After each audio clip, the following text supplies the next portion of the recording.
हाय बच्चों, welcome back to our channel blueprint digital. मैं हूं तोशी चौधरी और हम कर रहे थे समाकलन। समाकलन में हम कंप्लीट कर चुके थे अनिश्चित समाकलन और लास्ट सेशन में हमने शुरू किया था निश्चित समाकलन। निश्चित समाकलन में हम पढ़ चुके हैं कि समाकलन निश्चित समाकलन कैसे किया जाता है और लिमिट्स किस तरीके से लगाई जाती हैं, क्वेश्चन को किस तरीके से हल किया जाता है।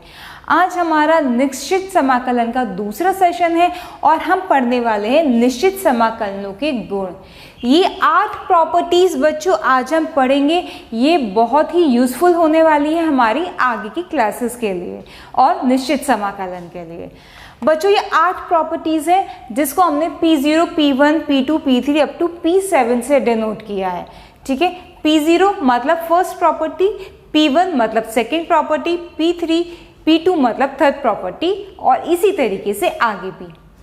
बच्चों जो हमारी पहली प्रॉपर्टी है P0 वो क्या कहती है कि limit a to b fx dx बराबर limit a to b ft dt।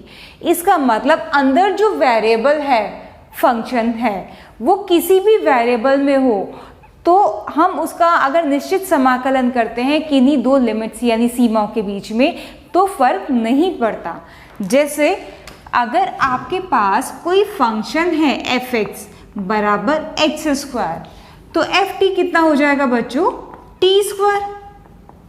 इसका मतलब अगर आपके पास कोई दो लिमिट है ना a से लेकर b तक, अगर आप fx को इंटीग्रेट करो या फिर आप ft को इंटीग्रेट करो उन्हीं दो लिमिट्स के बीच में तो वो हमारा इक्वल आएगा।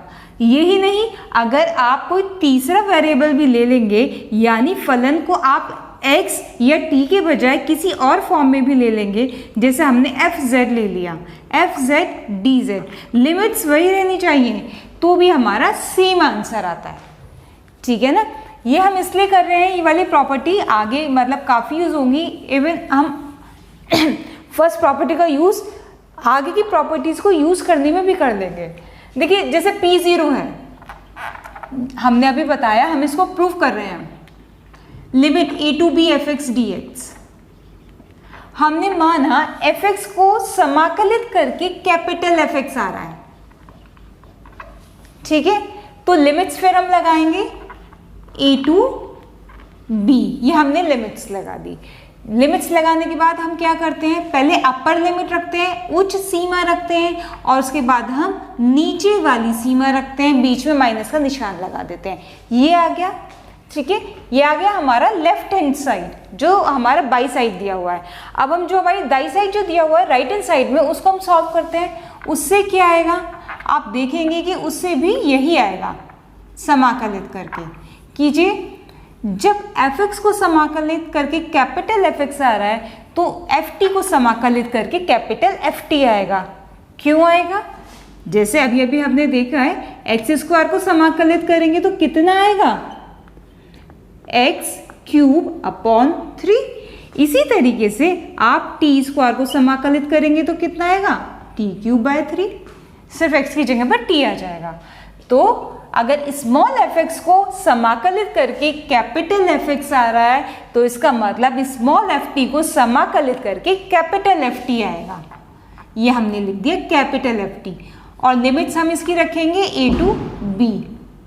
आगे सॉल्व करेंगे, पहले अपर लिमिट रखते हैं, t की जगह b रख दिया, फिर लोअर लिमिट रखते हैं, t की जगह हमने a रख दिया। अब देखिए ये और ये इक्वल आ गए। इक्वल आने का मतलब है कि हमारा ये वाली चीज़ इस चीज़ के बराबर हो गई, यानी जो हमारी पहली प्रॉपर्टी थी P0 वो हमारी प्रूफ हो चुकी है। ठीक है, इसी तरीके से अब हम प्रूफ करेंगे अपनी second property.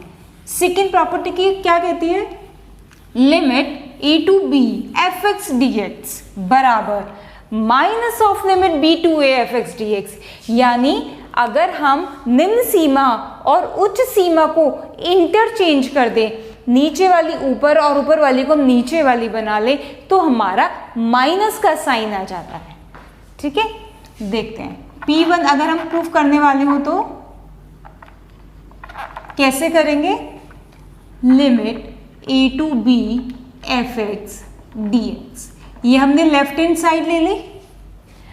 Suppose small F X को समाकलित करके कैपिटल एफ एक्स आ रहा है जैसा हमने पहले किया था, और लिमिट्स इसकी कितनी दी हुई है, ए से लेकर बी तक, ये हमने रख दी। F B minus F A आ गया, ठीक है, इसमें कोई दिक्कत नहीं होनी चाहिए। अब हम माइनस कॉमन ले रहे हैं तो अंदर कितना बचा, F A minus F B बचा, ठीक है। एफ ए प्लस का आ गया और एफ बी आ गया हमारा माइनस का। क्या मैं इसको ये नहीं लिख सकती अंदर वाले पार्ट को, एफ एक्स बी टू ए। मैंने इस अंदर वाले पार्ट को ये लिख लिया। अगर आपको समझ नहीं आ रहा हो कि इस स्टेप से ये स्टेप कैसे आया, तो आप इसको खोल कर देख लीजिए, यही आ जाएगा। आप इसमें क्या करेंगे, x की जगह पर पहले उच्च सीमा रखेंगे, एफ ए आ जाएगा, माइनस फिर निम्न सीमा रखेंगे, एफ बी आ जाएगा। तो मैंने इसको ये बना लिया, ठीक है। और जब हमारा स्मॉल एफ एक्स को समाकलित करके कैपिटल एफ एक्स आ रहा था, तो कैपिटल एफ एक्स को दोबारा अवकलित करके हमारा ये आ जाएगा। इसका मतलब ये कुछ और नहीं है, माइनस को आप ऐसे ही छोड़ दीजिए, ये क्या है, ये है हमारा small F x D x, यानी स्मॉल एफ एक्स का समाकलन विद लिमिट्स बी टू ए, ठीक है। पहले हमने इसको ये लिख लिया, जब हम इससे ये लिख सकते हैं तो हम इससे ये भी लिख सकते हैं, और लास्ट के दो स्टेप्स में हमने वही किया है। हमने इसको यानी इसको ये लिख लिया, यानी ये लिख लिया। तो हमारा क्या आ गया, जो लिमिट ए टू बी थी वो लिमिट बी टू ए बन गई विद माइनस साइन, ठीक है। तो ऐसे प्रूफ होती है हमारी प्रॉपर्टी सेकेंड यानी P1। अब हम प्रूफ करेंगे अपनी थर्ड प्रॉपर्टी। थर्ड प्रॉपर्टी क्या कहती है, limit A to B F x D X. यहाँ पर देखिए इन्होंने लिमिट्स को दो पार्ट में तोड़ लिया। ए से बी में कोई लिमिट है, जैसे यहाँ पर x की वैल्यू है a और यहाँ पर माना x की वैल्यू है b, इसके बीच में ये हमारी लिमिट है फलन की। अब इन्होंने इसमें बीच में कोई ले लिया x बराबर c यहाँ पर, तो हमारी प्रॉपर्टी नंबर 2 ये कहती है, प्रॉपर्टी नंबर 3 ये कहती है कि a से b तक जब आप लिमिट लेंगे ना, तो आप a से b के बीच में लाई करने वाले किसी बिंदु पर इस लिमिट को तोड़ सकते हैं। यानी a से b लिमिट, a से c फिर c से b, यानी अगर आपको a से लेकर b तक की लिमिट निकालनी है तो आप a से लेकर c तक की निकाल लीजिए और फिर c से लेकर b तक की निकाल लीजिए, तो आपकी वही वैल्यू आएगी, ठीक है। बट जहाँ c क्या है, a और b के बीच में लाई करना चाहिए, a से बड़ा और b से छोटा होना चाहिए, इन दोनों के बीच में लाई करना चाहिए। इसके अलावा अगर आप यहाँ पे कुछ और भी ले लेते हैं ना, मतलब यहाँ तो हमने एक ब्रेक लिया है, c इंक्लूड करा है बीच में, अगर आप यहाँ 2 ब्रेक भी ले लेंगे ना तब भी वही बना रहेगा। उस कंडीशन में क्या आएगा, लिमिट a टू b किसके बराबर आ जाएगी, limit a to c plus limit c to d plus limit d to b। a से लेकर c तक की लिमिट ये रही, फिर c से लेकर d तक की लिमिट ये रही, फिर d से लेकर b तक की लिमिट ये रही, ठीक है। तो ऐसे आपको जितनी भी जगह जरूरत हो उस तरीके से हम इस लिमिट को ब्रेक कर सकते हैं, ठीक है। चलिए हम इसका प्रूफ देखते हैं। Limit a to b F x D x,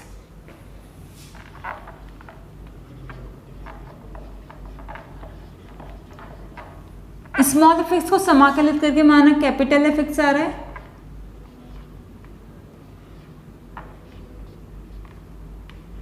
a से b की लिमिट हो गई बराबर F B minus F A. इसको हम बहुत बार कर चुके हैं, इसमें कोई दिक्कत नहीं होनी चाहिए। अब हम क्या कर रहे हैं, जैसे हमने a टू b लिया है ऐसे हम a टू c वाली लिमिट को सॉल्व करेंगे और फिर c टू b वाली को सॉल्व करेंगे।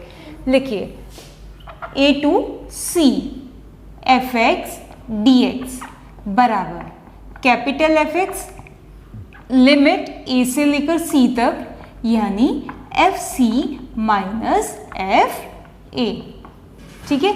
इसको आप मान लीजिए इक्वेशन 1, इसको मान लीजिए 2 और फिर थर्ड वाला करते हैं सी से बी वाला, वो लास्ट वाला, एफ एक्स डी एक्स बराबर capital F X C to B कितनी आ गई, F B minus F C. ये आ गई हमारी समीकरण नंबर 3। ठीक है, अब हमें देखिए राइट हैंड साइड में क्या है, ये दोनों ऐड हो रही है ना, तो हम क्या करते हैं, इन दोनों समीकरणों को हम ऐड कर दे रहे हैं। इन दोनों समीकरणों को ऐड करने पर हमारा लेफ्ट हैंड साइड में, मतलब ये इसके बराबर बैठना चाहिए। तो हम क्या कर रहे हैं, समीकरण 2 और 3 को हम ऐड कर दे रहे हैं, जोड़ दे रहे हैं। चलिए इधर कितना आएगा लेफ्ट हैंड साइड में, a से c तक की limit F x D X plus C to B F x D X, और हमारा राइट हैंड साइड में कितना आएगा, F C minus F A plus F B minus F C, F B minus F C. यहां से आप देखेंगे कि एफ सी से एफ सी कैंसिल हो गया और हमारा बचा F B minus F A. कितना बचा, F B minus F A. Equation number 1 से F B minus F A किसके बराबर है, इसके बराबर है, A to B F x D x. ये देखिए वो वाली लेफ्ट हैंड साइड हमारी ये रही और वो वाली राइट हैंड साइड हमारी ये रही। ये हमारा प्रूफ हो गया, ये हो गया हमारा P2 प्रूफ। अब हम चलते हैं P3 की साइड। बच्चों P3 limit a to B F x D X बराबर limit a to B F A plus B minus X के बराबर होता है। a lower limit, b upper limit minus X. ठीक है, इसको प्रूव करते हैं। हम इसको आई मान लेते हैं, i बराबर limit a to B F x D X. ठीक है, ये हम कौन सी प्रूव कर रहे हैं, P3। देखिए x की जगह पर आपने क्या प्रूव करना है, a plus B minus X. तो यहां पर मैं सब्सटीट्यूशन लगाऊंगी, मैं क्या प्रतिस्थापित करूंगी, x की जगह पर a plus B minus T, a plus B minus T हम रख लेंगे। उससे t की जगह t की वैल्यू क्या आ जाएगी, a plus B minus X आ जाएगी। तो चलिए a की जगह पर हमने क्या रख लिया, a plus B minus T. dx प्रतिस्थापित कर रहे हैं, ये जीरो ये हो जाएगा माइनस डी टी। रखिए जब आपकी x की लोअर लिमिट a है, लोअर लिमिट a है, x की वैल्यू जब a है तो t की वैल्यू कितनी आएगी। देखिए यहां से t कितना है, t है आपका a plus B minus X. इस वाली समीकरण से t क्या मान निकल कर आएगा, a plus B minus X, वो हमने यहाँ पर लिख लिया। तो जब आप लोअर लिमिट निकालेंगे t की, x की वैल्यू a रखेंगे, x बराबर a पर t कितना निकल कर आ जाएगा, a प्लस बी माइनस ए यानी b, यानी लोअर लिमिट कितनी हो गई हमारी b। इसी तरीके से हम अपर लिमिट रखेंगे, x का मान हम b रखेंगे तो t कितना आ जाएगा, a plus B minus b, b से b कैंसिल होकर a आ जाएगा। तो हमारी कितनी आ गई, a। ये हमारी t की लिमिट्स आ गई। t की लिमिट्स इसलिए रखी है क्योंकि मैं आगे फलन को t में कन्वर्ट करने वाली हूँ। ठीक है, तो लिमिट्स भी हमने t में बना ली। देखिए f x की जगह पर a plus B minus T plus B minus T, dx की जगह पर माइनस डी टी, माइनस ले लिया हमने बाहर, ये हमारा आ गया। अब देखिए क्या मैं इसमें इस वाली प्रॉपर्टी को यूज कर सकती हूँ, P1 को, a to B minus B to A. यह मेरा है माइनस बी टू ए, मैं माइनस खत्म कर दूंगी और लिख दूंगी a टू बी। कौन सी प्रॉपर्टी यूज कर ली हमने, यहाँ पर प्रॉपर्टी P1 यूज कर ली, यानी सेकेंड प्रॉपर्टी यूज कर दी। अंदर क्या है, f a plus B minus T D T. अब हम कौन सी प्रॉपर्टी यूज करेंगे यहाँ पर, प्रॉपर्टी नंबर 1 यानी P0। अब हम यूज करेंगे यहाँ पर P0। P0 क्या कहती है कि अगर आप वेरिएबल चेंज कर सकते हैं, x की जगह पर t की जगह पर आप x कर सकते हैं, तो ये हमारा t में है तो मैं इस पूरे को कन्वर्ट किए दे रही हूँ x में। मैंने सब जगह पर टी हटा के कर दिया x। देखिए ये हमारा आय था और अब ये इसके बराबर आ गया और यही चीज़ हमें वहाँ प्रूव करनी थी। ठीक है, ये हो गई हमारी प्रॉपर्टी नंबर 3। इसी प्रॉपर्टी में, ये हमारी प्रॉपर्टी नंबर 3 हो गई। ठीक है ना, इसी प्रॉपर्टी में अगर मैं x की a की जगह पर, आप यहाँ a की जगह पर 0 रख दो और b की जगह पर a रख दो। ठीक है, तो हमारा क्या था, हमारा ये था ना a to b fx dx बराबर a to b f a plus B minus X D x. ये थी हमारी प्रॉपर्टी जो अभी हमने प्रूफ की है। इस प्रॉपर्टी में मैं क्या करने जा रही हूँ, a की जगह पर 0 और b की जगह पर a रखने जा रही हूँ। ज़रा रखिए कितना आएगा, ये आ गया आपका 0, ये आ गया आपका a f x dx बराबर a की जगह 0, b की जगह पर a f, a की जगह पर 0, b की जगह पर a minus X D x. यानी प्रॉपर्टी नंबर 3 से, प्रॉपर्टी नंबर 4 से, P3 से ही हमारा P4 प्रूफ हो रहा है। P3 ये थी, P3 में मैंने ये सब ये रख दिया, a की जगह पर 0, b की जगह पर 1, तो मेरा P4 प्रूफ होकर आ गया। और आप ना P4 को इस तरीके से भी प्रूव कर सकते हैं। कैसे, आप सब्स्टिट्यूट कर सकते हैं। आपने यहाँ पर क्या था, x बराबर a plus C minus T, यहाँ पर आपका लेना x बराबर a माइनस टी, तो आपका बिल्कुल यही रिजल्ट निकल कर आ जाएगा। यानी P4 हमारा P3 का स्पेशल केस है। ठीक है, अब हम स्टार्ट करते हैं P5। P5 हमारा क्या कहता है, limit 0 to a fx dx बराबर limit 0 to a fx dx plus limit 0 to a f 2a minus X dx। देखिए अभी हमने प्रॉपर्टी पढ़ी थी कि जो हमारी कोई लिमिट दी हुई होती है a टू b, उसको हम बीच में ब्रेक कर सकते हैं। ये वाली प्रॉपर्टी P2, हम P2 का यूज इसमें करेंगे। हम 0 टू 2a को ब्रेक करेंगे, 0 टू a फिर a टू 2a। तो देखिए P5 आपको दिया हुआ है 0 टू 2a fx dx।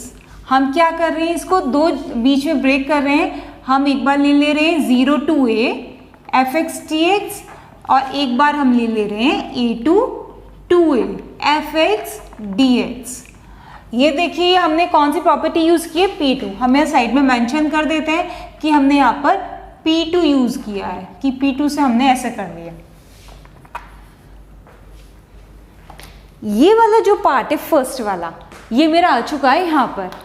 ठीक है, बचा सेकंड वाला, ये मुझे लाना है यहाँ पर। ठीक है, तो थोड़ी देर के लिए मैं क्या कर रही हूँ, मैं इसको I1 मान ले रही हूँ कि अब मेरा पूरा का पूरा ध्यान I1 पे रहेगा, क्योंकि आधा पार्ट मेरा ऑलरेडी प्रूफ हो गया। अब मुझे प्रूफ करना है I1 a to 2a fx dx, a to 2a fx dx। देखिए जब आपने ये वाली प्रॉपर्टी प्रूव करनी थी तो आपने सब्स्टिट्यूट किया x बराबर a plus B minus T. जब ये वाली प्रॉपर्टी प्रूव करनी थी तो आपने सब्स्टिट्यूट किया x बराबर a माइनस टी। जब आपको ये प्रूव करना है तो आप सब्स्टिट्यूट करेंगे x बराबर 2a माइनस टी। ये सिर्फ याद करने का एक तरीका है कि हमने यहाँ पर क्या सब्स्टिट्यूट करके इसको प्रूव किया है। तो आप क्या प्रूव करने जा रहे हैं, क्या सब्स्टिट्यूट करने जा रहे हैं, x बराबर 2a माइनस टी, dx बराबर कितना हो गया, माइनस dt। साथ ही साथ यहाँ पर t का मान भी निकाल लीजिए। t का मान कितना आएगा, 2a माइनस x, क्योंकि जब हम लिमिट निकालेंगे t में तो हमें इसकी जरूरत पड़ती है रिलेशन की। fx f 2a minus t, ठीक है, dx माइनस dt। जब लोअर लिमिट a है यानी x की वैल्यू a है, तब t की वैल्यू कितनी हो जाएगी, 2a माइनस a बराबर a। तो लोअर लिमिट आ गई a। जब हमारी x की वैल्यू 2a हो जाएगी, यानी अपर लिमिट जब हमें निकालनी है, तो t बराबर 2a माइनस 2a बराबर 0, अपर लिमिट हो गई 0। माइनस से मैं लिमिट को इंटरचेंज कर सकती हूँ, कौन सी प्रॉपर्टी से? प्रॉपर्टी नंबर P1 से। चलिए कर दीजिए, 0 to a कर दिया और माइनस खत्म कर दिया। f 2a minus t dt, यहाँ पर हमने P1 का यूज कर लिया। देखिए एक प्रॉपर्टी का यूज करने में पहले कितनी सारी प्रॉपर्टी का यूज हो रहा है। इसी तरीके से क्वेश्चंस में भी होगा, जब हम इसके ऊपर उदाहरण करेंगे, क्वेश्चन करेंगे, तो उनमें भी इन्हीं सब प्रॉपर्टीज का इसी तरीके से यूज होगा। अब हम यहाँ पर फिर से प्रॉपर्टी लगाने जा रहे हैं, प्रॉपर्टी P0। क्यों? क्योंकि मुझे यहाँ x चाहिए। f 2a minus X dx। इस I1 की वैल्यू देखिए ये बन गया, इस राइट हैंड साइड के बराबर बन गया ना। तो अब आप क्या कर दीजिए, I1 की वैल्यू आप यहाँ पर रख दीजिए, तो आपका यही प्रूफ होकर आ जाएगा। क्या आ जाएगा? एक बार लिख लीजिए, 0 to 2a fx dx किसके बराबर आ जाएगा? 0 to a fx dx, fx dx plus 0 to a I1 की वैल्यू, ठीक है, f 2a minus X dx। ये देखिए ये प्रूफ हो गई हमारी प्रॉपर्टी P5। अब हम चलते हैं हमारी नेक्स्ट प्रॉपर्टी P6 की साइड। P6 और P7 बहुत इंपॉर्टेंट प्रॉपर्टीज है, बहुत सारे क्वेश्चंस इनके ऊपर डिपेंड होते हैं। चलिए स्टार्ट करते हैं। P6 0 to a fx dx बराबर twice 2 into 0 to a fx dx होगा अगर हमारा ये होगा, यानी f 2a माइनस एक्स बराबर fx के होगा। और अगर f 2a minus x minus fx के बराबर है तो इसकी वैल्यू हो जाएगी 0। ये जो 2a माइनस एक्स है ना, ये यही वाला 2a है। लोअर लिमिट तो 0 है, अपर लिमिट 2a, यानी f x की जगह पर अगर मैं रख दूँ 2a माइनस एक्स, अगर वो हमारा fx के ही बराबर आ गया तो ये लिमिट की वैल्यू बन जाती है ये, और माइनस fx के बराबर आ गया तो इस लिमिट की वैल्यू बन जाती है 0। ये प्रूव करते हैं। P6 0 to 2a fx dx, इसमें हम यूज करेंगे इसकी ऊपर वाली प्रॉपर्टी का P5 का। चलिए ये लेफ्ट हैंड साइड यही है और यहाँ भी लेफ्ट हैंड साइड यही है। हम ये ऑलरेडी प्रूव कर चुके हैं 5, तो हम 5 वाले से स्टार्ट करते हैं। मतलब मैं इसकी वैल्यू इसको लेकर चल रही हूँ ना, तो मैं इसको ये लिख सकती हूँ,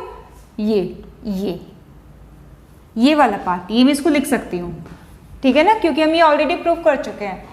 0 to a fx dx plus 0 to a f 2a minus X dx, ये हो गया, ठीक है। अब यहाँ पर देखिए, यहाँ पर दो चीजें हैं, यदि लिखा हुआ है ना बराबर में, ये यदि f 2a माइनस एक्स बराबर है fx के, ये अगर ये बराबर है तो इसका मतलब ये इसके बराबर है, तो मेरी ये वैल्यू आनी चाहिए। देखते हैं, अगर ये बराबर है तो मेरा जो हमारा ये है original integration f 0 to a fx dx बराबर हो जाएगा 0 to a fx dx, ये तो हमारा है ही, plus 0 to a f 2a minus X की जगह हमने क्या रख लिया, fx dx, ठीक है, इसकी जगह हमने रख लिया fx। अब ये प्लस ये कितना हो गया, 2 into 0 to a fx dx। ये देखिए ये वाली चीज प्रूव हो गई, ठीक है। ये हमारी पहली स्थिति थी। दूसरी स्थिति के अकॉर्डिंग अगर हमारा f 2a माइनस एक्स किसके बराबर है, माइनस fx के, ये तो उस कंडीशन में ये कितना बैठेगा हमारा, जो हमें प्रूव करना है, 0 to 2a fx dx बराबर 0 to a fx dx plus ये अब इसकी जगह में क्या रखने वाली हूँ, ये क्या 0 to a f X minus का, तो वो माइनस बाहर आ जाएगा और इस वाली वैल्यू से वाली कट हो जाएगी और आंसर आ जाएगा 0। यानी ये हम दोनों चीज प्रूव कर चुके हैं, P6 हम प्रूव कर चुके हैं। अगर ये है तो P6 प्रूव करने में कुछ था ही नहीं, P5 में वैल्यू रखी है बस, इस वाली कंडीशन की भी और इस वाली कंडीशन की भी। P7 minus E2A fx dx बराबर, इसकी भी दो कंडीशन है जैसे इसकी दो कंडीशन थी, 2 into 0 to A F x D X, minus A2A था तो 0 टू ए बन जाएगा, 2 बाहर आ जाएगा। अगर ये है f ऑफ माइनस एक्स बराबर है एफ एक्स के, यानी एफ एक्स अगर आपका समफलन है, ये समफलन की प्रॉपर्टी है। अगर एफ एक्स आपका समफलन है तो x की जगह पर अगर आप माइनस एक्स रख देते हो तो कोई भी फर्क नहीं पड़ता, तो ये समफलन है। विषम फलन में क्या होता है, ये हमारा विषम फलन है, यानी x की जगह पर अगर आप किसी फलन में माइनस एक्स रख दोगे तो माइनस ऑफ दिस आ जाएगा, तो ये आपका विषम फलन है। जैसे आप जानते हो साइन ऑफ माइनस एक्स कितना होता है, माइनस साइन एक्स होता है, इसलिए साइन एक्स जो होता है ना आपका विषम फलन होता है, और कॉस ऑफ माइनस एक्स जो होता है वो कॉस एक्स के बराबर होता है, इसलिए कॉस एक्स आपका समफलन होता है। ये समफलन और विषम फलन की प्रॉपर्टीज है कि मतलब कि समफलन और विषम फलन कैसे पता चलता है कि कोई फलन सम है या विषम, हम ऐसे करके देख लेते हैं।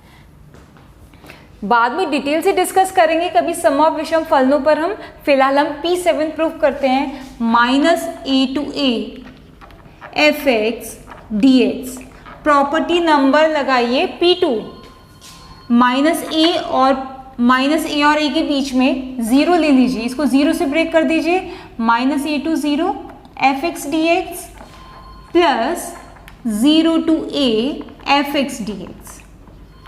ठीक है, वहां C लिया था, यहां हमने ले लिया 0। देखिए ये है ना 0 to A F x D X, यहां भी है 0 to A F x D X, यहां माइनस A2 0 है। तो हम क्या करेंगे, अब इस बार हम इसको नहीं छेड़ेंगे, हम सिर्फ इसमें काम करेंगे। हम इस बार इसको I1 मानेंगे, I1 plus 0 to A F x D X,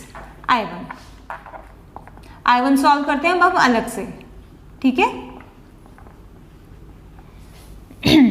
minus आ रही है ना लिमिट, x की जगह पर आप रख लीजिए माइनस टी,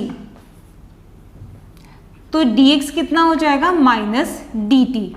रखिए F x F minus T, ठीक है, dx माइनस dt माइनस बाहर, लिमिट्स माइनस ए, एक्स की वैल्यू माइनस ए आएगी तो t की वैल्यू कितनी आ जाएगी a, और x की वैल्यू अगर 0 होगी तो t की वैल्यू भी हो जाएगी 0। माइनस अगर खत्म हो जाएगा तो लिमिट हमारी इंटरचेंज हो जाएंगी, नीचे वाली ऊपर और ऊपर वाली नीचे, f minus T D T, ये हमारा हो गया। ठीक है, अब आप देखिए